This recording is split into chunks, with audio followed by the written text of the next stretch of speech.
देखो इंग्लिश का दूसरा लेसन है भारत इज माई होम। ध्यान से समझना इसको एकदम अच्छे से।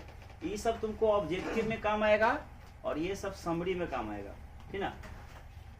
12th के इंग्लिश 100 मार्क्स का दूसरा लेसन है लेसन 2 में Bharat is my home bye doctor Zakir Hussain, मतलब जो लिखा गया है डॉक्टर जाकिर हुसैन के द्वारा। इसमें लिखे हैं बॉर्न, मतलब ये जो स्टार मारे हैं ना, ये सभी तुम्हारा लेखक डॉक्टर जाकिर हुसैन के बारे में है कि डॉक्टर जाकिर हुसैन क्या थे, कौन थे। बॉर्न 8 फरवरी 1897 हैदराबाद, मतलब डॉक्टर जाकिर हुसैन का जन्म हुआ था 8 फरवरी 1897 ईस्वी को हैदराबाद में। डाइड, और इनकी मृत्यु हुई थी 3 मई 1969 ईस्वी को नई दिल्ली ऑफिस में, मतलब राष्ट्रपति भवन में। न्यू दिल्ली ऑफिस का मतलब हुआ दिल्ली में राष्ट्रपति भवन है, वहीं ऑफिस में 3 मई 1969 ईस्वी को डॉक्टर जाकिर हुसैन की मृत्यु हो गई थी। फिर लिखे हैं first Muslim president of India, मतलब डॉक्टर जाकिर हुसैन जो थे वह भारत के पहले मुस्लिम राष्ट्रपति थे। भारत के पहले मुस्लिम राष्ट्रपति कौन बने, तो डॉक्टर जाकिर हुसैन। फिर लिखे हैं governor of Bihar from 1957 to 1962, मतलब डॉक्टर जाकिर हुसैन बिहार राज्य के गवर्नर थे, राज्यपाल थे। कब से कब तक, 1957 में बने थे और 1962 तक रहे थे, मतलब 5 साल तक बिहार के राज्यपाल रहे। वाइस प्रेसिडेंट ऑफ इंडिया, मतलब डॉक्टर जाकिर हुसैन जो थे वो भारत के उपराष्ट्रपति भी रहे फ्रॉम 1962 टू 1967, 1962 से 1967 तक, ठीक, भारत के उपराष्ट्रपति रहे। फिर थर्ड प्रेसिडेंट ऑफ इंडिया, मतलब भारत के तीसरे राष्ट्रपति बने फ्रॉम 13 मई 1967 टू 3 मई 1969, मतलब 13 मई 1967 से 3 मई 1969 तक वो भारत के राष्ट्रपति रहे। अवार्ड, मतलब डॉक्टर जाकिर हुसैन को अवार्ड मिला था भारत रत्न, जो भारत का सबसे बड़ा नागरिक सम्मान है, सबसे बड़ा पुरस्कार है भारत रत्न। कब मिला था, तो 1963 को, 1963। देखो सिंपल में समझना, 1957 में बिहार के राज्यपाल बने, 57 से 1962 तक रहे राज्यपाल, 1962 में देश के उपराष्ट्रपति बने और 1967 तक रहे, सॉरी 1967 तक रहे भारत के क्या, उपराष्ट्रपति। 1967 में राष्ट्रपति बने और 1969 तक राष्ट्रपति रहे, मतलब ये हुआ राज्यपाल गवर्नर बिहार के, ये हुआ उपराष्ट्रपति, ठीक ना, भारत के उपराष्ट्रपति, और ये राष्ट्रपति। बात समझ में आया, मतलब डॉक्टर जाकिर हुसैन जो थे 1957 में बिहार के राज्यपाल बने और 1962 तक रहे। 1962 में बिहार के राज्यपाल से सीधे कहा क्या बन गए, वो देश के उपराष्ट्रपति बन गए 1962 में, और 1967 तक देश के उपराष्ट्रपति रहे। फिर 1967 में देश के तीसरे और मुस्लिम समुदाय में पहले राष्ट्रपति बन गए देश के, भारत के, ठीक, और मरने के समय तक यानी मृत्यु तक देश के राष्ट्रपति रहे, मतलब 3 मई 1969 तक वो देश के राष्ट्रपति रहे, ठीक है। ये हुआ लेखक के बारे में। अब लिखे हैं समरी में, सारांश में, क्या, समरी ऑफ द लेसन, पाठ का सारांश। Bharat is my home is an extract, Bharat is my home एक उद्धरण है ना, फ्रॉम द स्पीच, जो लिया गया है भाषण से, है ना, he gave in 1968 after taking the oath, जो उन्होंने भाषण दिया था 1967 ईस्वी में शपथ लेने के बाद, है ना, शपथ लेने के बाद एज प्रेसिडेंट, राष्ट्रपति के रूप में। मतलब 1967 ईस्वी में जब वो भारत के राष्ट्रपति बने तो देश को संबोधित करेंगे ना, भाषण देंगे ना, देश के नाम संदेश तो देंगे। तो 1967 में जब वो राष्ट्रपति बने थे तो देश के नाम जो संबोधन दिया था, स्पीच दिया था, भाषण, उसी भाषण का ये अंश है। कौन सा? भारत इज माई होम, मतलब जो भाषण दिए थे उसी भाषण का कुछ अंश इसमें है। डॉक्टर जाकिर हुसैन एज्यूट्स अस, डॉक्टर जाकिर हुसैन हम लोगों को विश्वास दिलाते हैं दैट कि ही इंटर्ड दिस ऑफिस, वह इस राष्ट्रपति भवन में प्रवेश किए हैं, दाखिल हुए हैं, मतलब आए हैं, है ना, in a spirit of prayerful humanity and total dedication, है ना, in the spirit of prayerful humanity and total dedication, मतलब पूर्ण समर्पण और धार्मिक विनम्रता के साथ, पूर्ण समर्पण और धार्मिक विनम्रता के साथ, है ना। फिर है he has just taken, तो वो कहते हैं कि उन्होंने अभी तुरंत लिया है शपथ। ये तो शपथ लेने का मतलब क्या हुआ? प्रतिज्ञा किए हैं।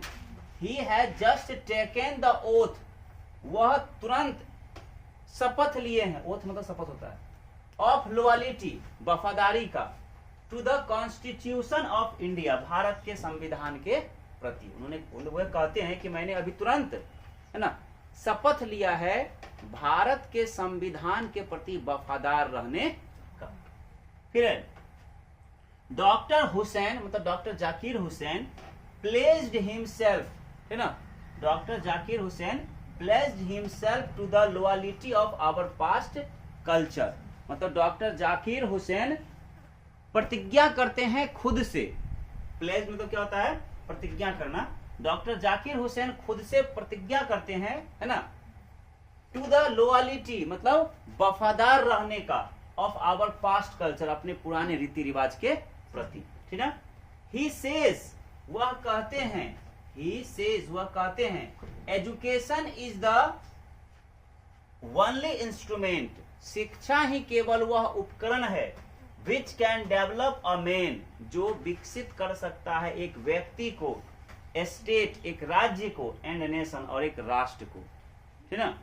He talks about renewal and, वह बात करते हैं पुनः उपयोग करने वाले, और ऑल्सो सेज, और यह भी कहते हैं कि it is possible only when, यह केवल तभी संभव है जब एजुकेशन विल बी एवरीवेयर, जब शिक्षा सब जगह हो। मतलब वह कहते हैं कि हमें क्या करना चाहिए? रिन्यूएबल जो वस्तु है उसको प्रयोग करना चाहिए, हर चीज को नए तरीके से बनाकर अच्छा प्रयोग, मतलब ऐसा नहीं कि कोई चीज उपयोग कर लिया उसको फेंक दिए, ठीक ना, उसको फिर से यूज करो बना करके, और ऐसा तभी संभव है जब हम क्या हो जाए? शिक्षित हो जाए। तब ना, अरे सिंपल बात है, हम शिक्षित रहेंगे तभी ना हम किसी चीज का जो खराब हो चुका उसको फिर से ठीक करके तभी यूज करेंगे, वही कर रहा है। फिर he says that, वह कहते हैं कि Bharat is my home, Bharat मेरा घर है, एंड इट्स पीपुल, और इसके लोग, आर माई फैमिली, मेरे परिवार हैं। वह कहते हैं कि भारत मेरा घर है और भारत के लोग मेरा परिवार है, ठीक है। अकॉर्डिंग टू हिम, उनके अनुसार, वर्क हैज टू एस्पेक्ट्स, प्रत्येक कार्य के दो पहलू होते हैं। First one is individual work, पहला होता है व्यक्तिगत कार्य, ठीक ना, एंड और second one is social work, दूसरा होता है सामाजिक कार्य, ठीक है। Both the work has the same importance, दोनों काम का समान महत्व है। इस देखो हम पढ़ा रहे हैं, ये मेरा इंडिविजुअल काम है और साथ ही साथ ये मेरा सोशल वर्क भी है, दोनों पहलू है हमारे पढ़ाने पर, क्योंकि हम पढ़ा रहे तो हमको पेमेंट आ रहा है, ये मेरा इंडिविजुअल व्यक्तिगत कार्य हुआ, और सोशल वर्क भी कहलाएगा क्योंकि हम पढ़ा रहे तो हमारे गांव के समाज के बच्चे पढ़ रहे हैं, शिक्षित हो रहे हैं, तो हमारा काम दोनों तरह से है, ठीक है।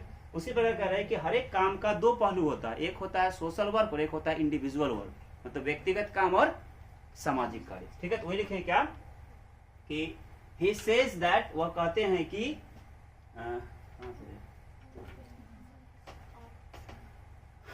अकॉर्डिंग टू हिम, उनके अनुसार, work has two aspects, first one is individual work and second one is social work, both the work has the same importance, दोनों प्रकार के काम का समान महत्व है। बोथ आर म्यूचुअली फ्रूटफुल, दोनों परस्पर लाभदायक होता है। कोई जो है अगर इंडिविजुअल वर्क कर रहा है तो भी फायदेमंद है, और कोई सोशल कर रहा है तो भी फायदेमंद है, दोनों का लाभ बराबर है ना, एक दूसरे पर क्रियान्वित है।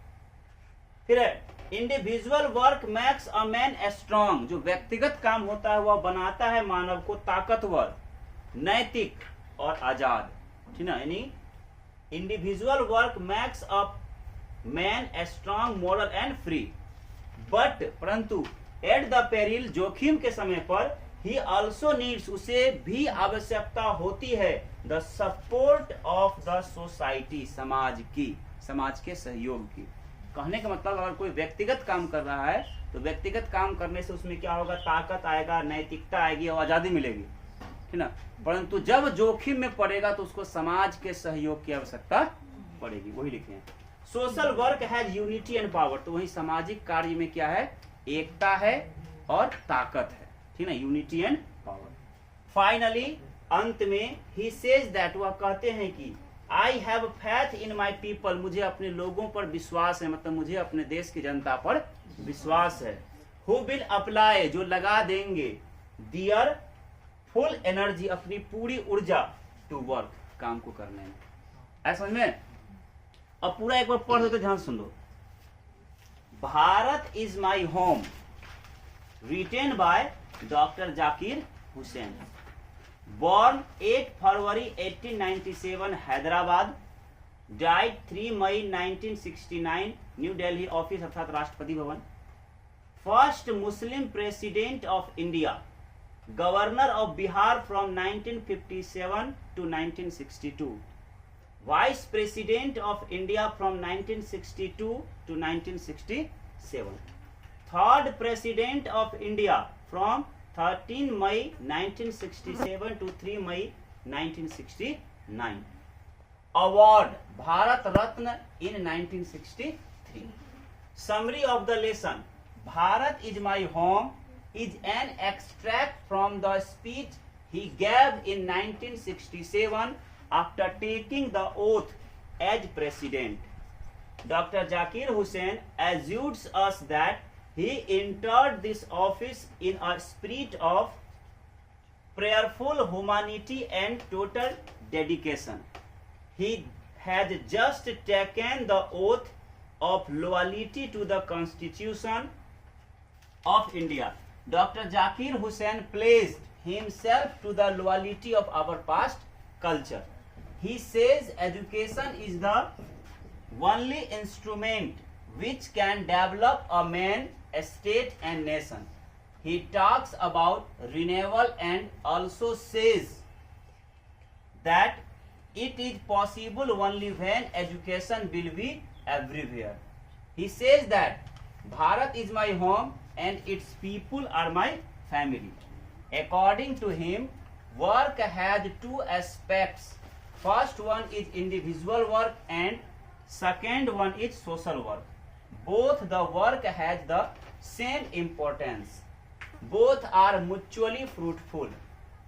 Individual work makes a man strong, moral and free, but at the peril, he also needs the support of the society. Society work has, social work has unity and power. Finally, he says that I have faith in my people who will apply their full energy to work. कोई दिक्कत?